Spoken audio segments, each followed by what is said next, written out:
Alright, so here I sit, having struggled trying to get out of that smoke. And it was a struggle because I had to really travel a long distance to get away from that smoke as best I could. I breathed in quite a bit of it, but I have not breathed in as much as the locals who have stayed behind, that have stayed in that area.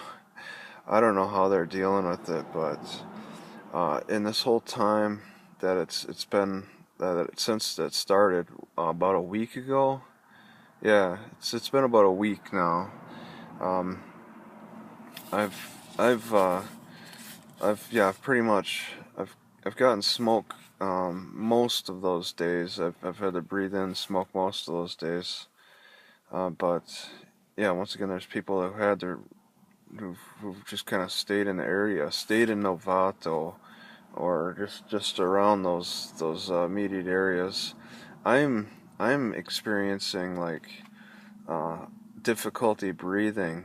Okay, just in a few days that I've actually had to breathe in that smoke. All right, where I'm at right now is very clear. All right, this is decent. I don't smell the smoke. The sky looks blue and not gray. It's beautiful. uh, but just think about these. It just makes me think about these people. Yeah, it's a busy road.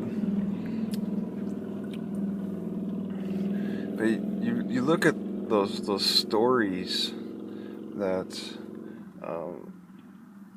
came out from this so far. The three that really got my attention, and the nation's attention probably, was the one where the old couple who had to escape immediately in Santa Rosa, and a tree crashed in front of them, so they had to double back, and then they went into the pool, and then there was a couple, and the wife died in the husband's arms while they sat in the pool, and the fire raged all around them. That's that's something else. And then there's the story of how a crippled lady in her late 20s. She was young, and she was too she was too disabled to escape. So she was just kind of stuck in the house as the fire consumed her, and she was killed just like that. All right, and then the one lady who was at the in Las Vegas at the concert during the massacre where the 50 people got killed. She was there. All right, she said she was on the outside of the concert, and she heard the bullets and all that. And then a week later or so, her family's house got burnt up.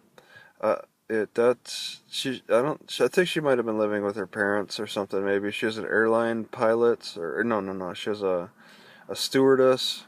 But she felt the loss from the fire too.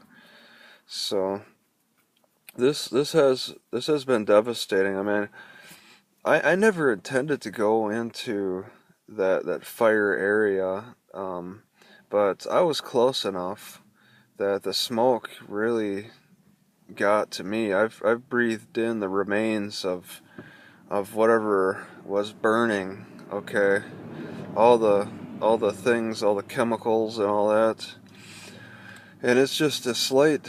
It's alarming. Okay, not being able to breathe like I normally was.